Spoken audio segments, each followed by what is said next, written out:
the other day on the Oh You Didn't Know the Road Dogg with the Road Dogg. Did I do that right? Oh You Didn't Know with the Road Dogg. The podcast that the Road Dogg does. He talked about the synergy from NXT. This is super important, I think. Not that it. Well, let's play the clip. Let's play the clip. They did a live podcast from the Royal Rumble. Road Dogg and his co-host, Matt Casino Kid Mitchell. They did a great job. Follow everything they do. I'm thinking about. I'm going to talk to Road Dogg. I'm going to reach out. I want to get a segment with Road Dogg on the show. It's about time we did that. You know, we've had everybody. We've had Cody Rhodes, Drew McIntyre. We've had just you name it. So many different people on this show constantly over and over again. But you know, we got to get somebody like Road Dogg. You know, that'd be really great. Get a take from him. It's a 50-50. I got to put these people on TV so I can introduce them as talents and see which ones stick. And so that's what you'll be seeing a lot of in the future. A lot of NXT talent coming up quickly.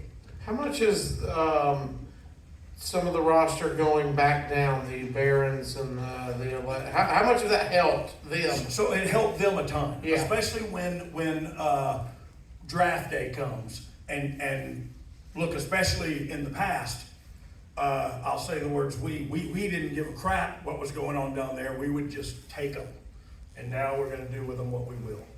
What I think you'll see now... Which you noticed that a lot. You know, that was, a lot of people had frustrations about that, right?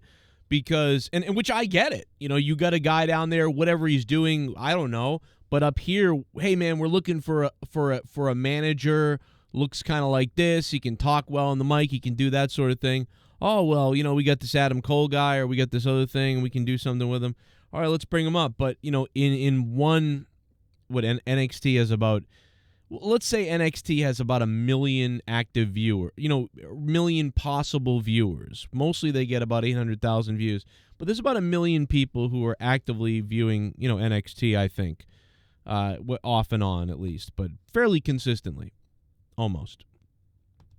And when you get to the main roster, you're talking about people viewing on Raw. You're talking about 1.5 million people, and you're talking about on SmackDown, over 2 million.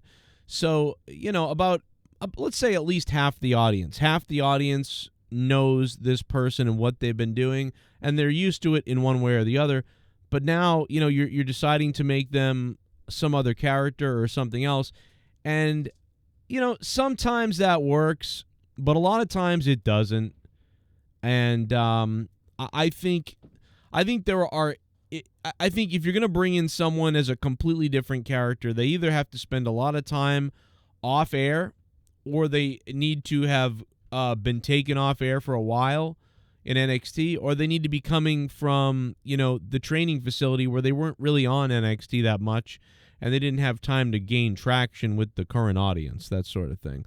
Like Pete Dunne, becoming Butch, that would have worked a hell of a lot better if nobody ever really knew who Pete Dunne was. If almost nobody knew Pete Dunne, Butch might have worked better and might have been a character that stuck more with people.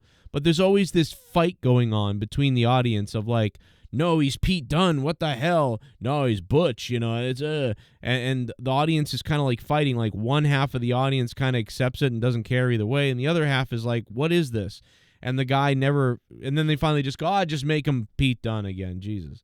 And you end up wasting all this time and effort and confusing people and sometimes ruining the character and ruining the guy, and that's what I think. I'm really drawn out and long-winded here with this, but that's to me what it means. So anyway, what Road Dogg's saying here seems good. Now is some synergy and some continuity, and if they're a character being developed and established in NXT, that character is going to come to the main roster as said character. You know what I mean? And so I think the guys that view a lot know what I'm talking about. So that's great. You're going to get synergy, which is great. Now, I don't think that 100% of the time needs to happen. I think there's some cases where, hey, we've had this guy in NXT and it hasn't been very good. His name is The Love Boat. I'm just making stuff up.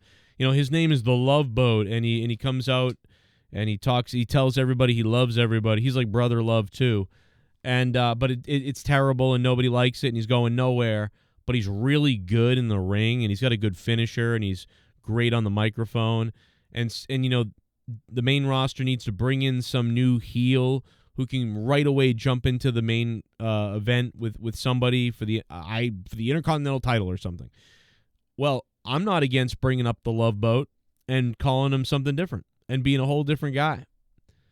You know, that sort of thing.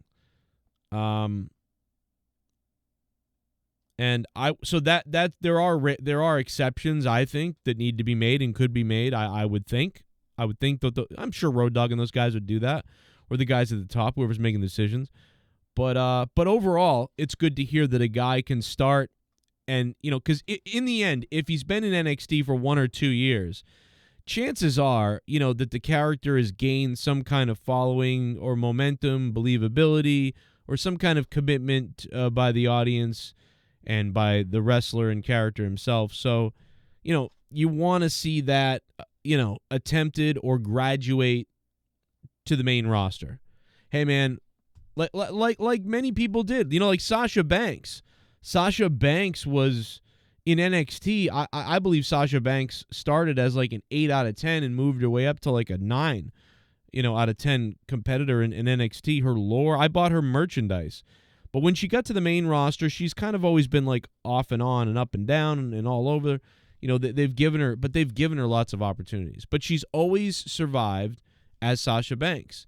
Pretty much what we always knew her as. I think she's better as a heel in many cases, but then there's other people, you know, who have you know, they tried to mess with, and you know, it doesn't work out, or it flounders, or it falls a little flat, or it gets confusing to much of the audience.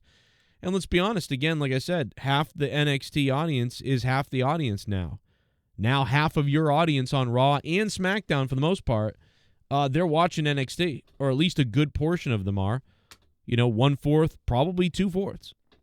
Half the audience. And if you bring up some guy and try to make him something goofy, I mean, it better be good. You know, and Keith Lee's another example. In some ways, they should have just kept him Keith Lee, I guess, but he really didn't have much going on. And, you know, Keith Lee thought that he didn't have to listen to McMahon and that he didn't understand anything. But you're seeing now that Keith Lee, he doesn't know what he's doing either. You know, he needs somebody. Keith Lee's was the best under Triple H. That's what we know. Keith Lee's best success was in the independent scene in small crowds, and when Triple H was in charge of him, Keith Lee succeeded.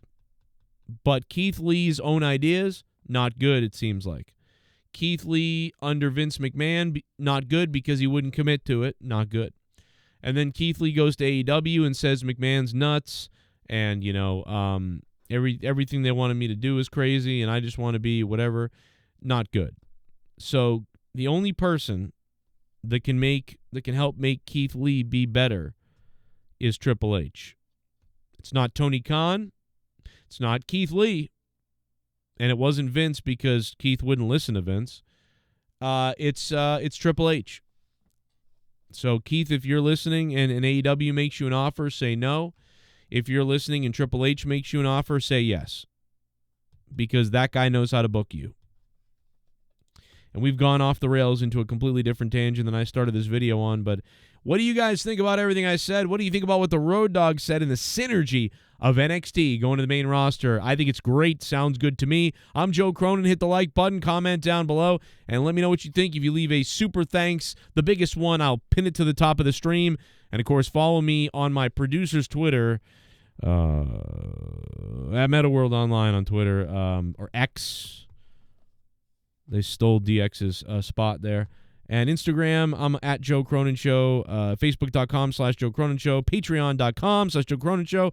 Keep watching my videos and support the Road Dogg. Oh, you didn't know?